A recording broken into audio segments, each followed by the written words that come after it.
يا رب أعني ولا تعن علي يا رب.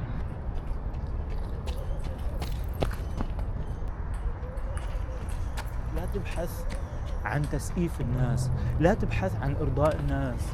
الله تعالى يقول في 3 كلمات: ليس عليك هداهم. أمر من الله تعالى إلى رسوله الكريم صلى الله عليه وسلم: ليس عليك هداهم. ليس عليك هداهم ولكن الله يهدي من يشاء وما تنفقوا من خير فلأنفسكم وما تنفقون إلا ابتغاء وجه الله وما تنفقوا من خير يوفى إليكم وأنتم لا تظلمون. إيه الأخبار؟ ازيكم عاملين ايه؟ إن شاء الله تكونوا بخير.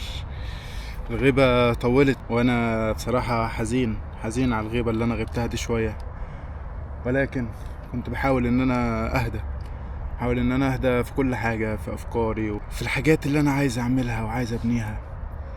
فاكتشفت إن أنا بجري في ساقية والساقية دي تعبتني بصراحة جدا. اكتشفت ان انا بعمل حاجات دخلني في مود توتر كده مش حلو يعني خالص. فكرة ان انت متسربع على حاجة عايزها تحصل في اقرب وقت، والحاجة دي مستحيل ان هي تيجي في وقت صغير جدا زي ما انت متخيل. هي بتحتاج فترة طويلة جدا علشان تيجي.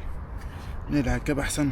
فقررت ان انا اهدى على نفسي واعمل الحاجة اللي انا بحبها فعلا، الا وهي الرياضة من الحاجات اللي انا بحبها جدا جدا جدا. وللأسف باجي اتمرن فترة وانزل بحماس، وبعد كده للأسف ببطل وارجع لعاداتي السيئة تاني. ولكن انا قررت ان شاء الله بإذن الله ان انا الرياضة هتبقى روتين يومي في حياتي. النهاردة بعد شهر تقريبا من التمرين بشكل مستمر ومتقطع برضو في نفس الوقت.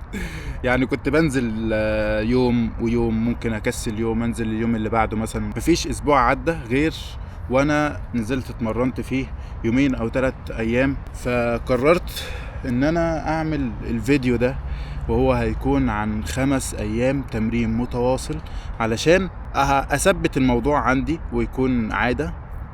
ده مغزى الفيديو، ان انا اعود نفسي على الرياضة بشكل مستمر وبشكل يومي، ان هي تبقى عادة في يومي. مهما كانت العادات السيئة في يومي اللي انا بعملها، انا بحاول ان انا اضيف عليها عادات كويسة تحسن من ده.